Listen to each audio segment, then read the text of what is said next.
அனைவருக்கும் வணக்கம். Last time நம்ம போட்ட இந்த இன்விடேஷனோட கவர் நம்ம இப்போ அப்லோட் பண்ணுறோம். இதுதான் இந்த கவரு. இந்த கவரோட பிஎஸ்டி ஃபைல் டெலிகிராம் குரூப்பில் இருக்குது, டவுன்லோட் பண்ணிங்க. இப்போ நம்ம அந்த கவரை எப்படி ரெடி பண்ணலாங்கிறத பற்றி பார்க்கலாம்.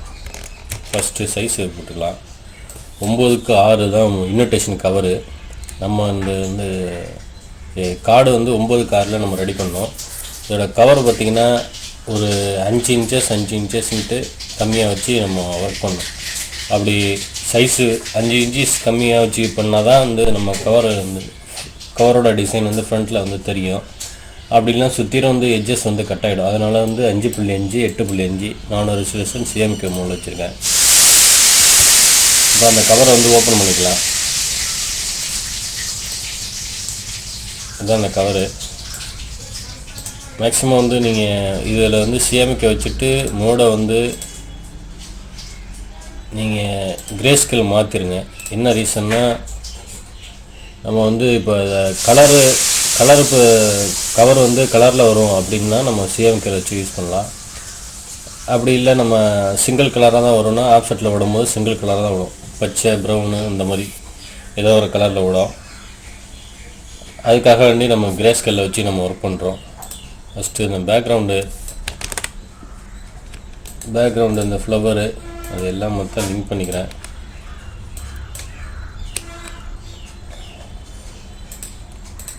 மொத்தமாக லிங்க் பண்ணியிருக்கேன் பேக்ரவுண்ட் லேயரெல்லாம். இப்போ அதை நம்ம கொண்டு நம்ம அப்படி சென்டராக வச்சிடலாம். அப்படி ஓகேங்களா?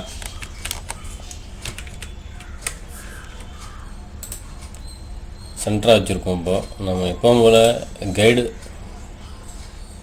கைடு ஃபஸ்ட்டு போட்டுங்க. ஏன்னா அது போட்டுக்கிட்டால் தான் நமக்கு ஒரு சென்டர் அலைன்மெண்ட் ஈஸியாக கிடைக்கும். ஓகேங்களா?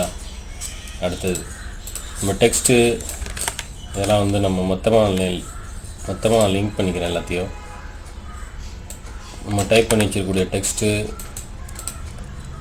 அப்புறம் இந்த மேட்ரு. ஏன்னா நம்ம கவர் டிசைன் பண்ணும்போது பேக்ரவுண்டுக்கு நம்ம கார்டு எந்த மாதிரி டிசைன் நம்ம பண்ணோமோ அதுக்கு ரிலேட்டடாக இருக்கணும் கவரு. அதை விட்டுட்டு நம்ம கார்டு ஒரு மாதிரி டிசைனாகவும் கவர் ஒரு மாதிரியும் டிசைனாகவும் பண்ணக்கூடாது. பண்ணால் ஒரு மேட்சிங் இல்லாமல் போயிடும். அதுக்காக தான் கார்டு டிசைன் பண்ணதுலேயே இந்த பேக்ரவுண்டு இதெல்லாம் இருக்கும். அதே மாதிரியே நம்ம கவர் செட் பண்ணுறோம் இப்போ. சரிங்களா?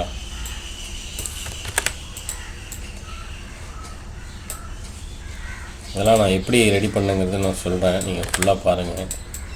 அப்படியே மறக்காமல் நம்ம சேனலை சப்ஸ்கிரைப் பண்ணி கொஞ்சம் சப்போர்ட் பண்ணுங்கள்.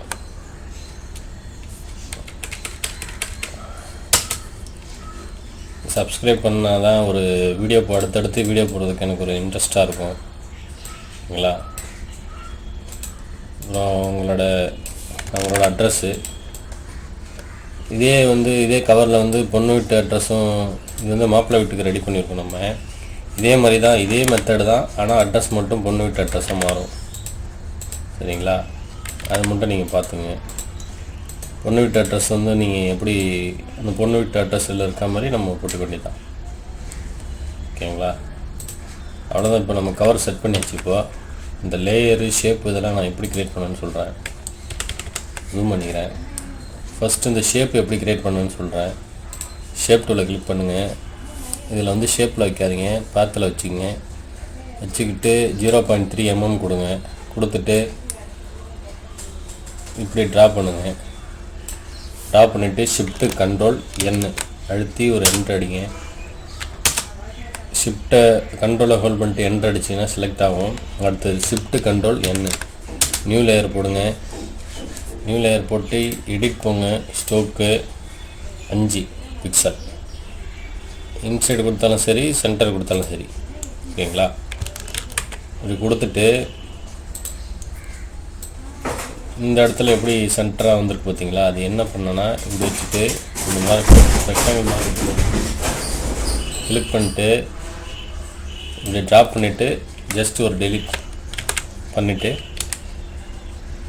இதை கொண்டு நான் இப்படி வச்சுட்டேன். ஓகேங்களா? இதுக்கு தகுந்த மாதிரி இதே மாதிரி தான் இந்த ஷேப் ரெடி பண்ணியிருக்கோம்.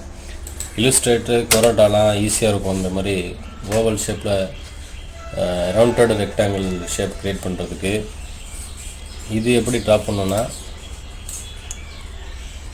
இப்படி ஒரு சின்னதாக ஒரு ட்ரா பண்ணிட்டேன். ஷிஃப்ட் கண்ட்ரோல் என், என்டர், ஆல்ட் பேக் ஸ்பேஸ் அடித்து இந்த மாதிரி கிரியேட் ஆகும். சைஸு கண்ட்ரோல் T போட்டு சைஸை கொஞ்சம் சின்னது பண்ணிக்கிறேன்.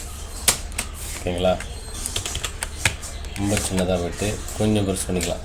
ஓகே, திரும்ப இதே ஆல்ட்டை எடுத்தோன்னா அந்த ஐக்கான் மாறுது பார்த்தீங்களா. ஆல்ட்டை ஹோல்ட் பண்ணிவிட்டு அப்படியே ஆல்ட்டை ஹோல்ட் பண்ணிவிட்டு ட்ரா பண்ணும்போது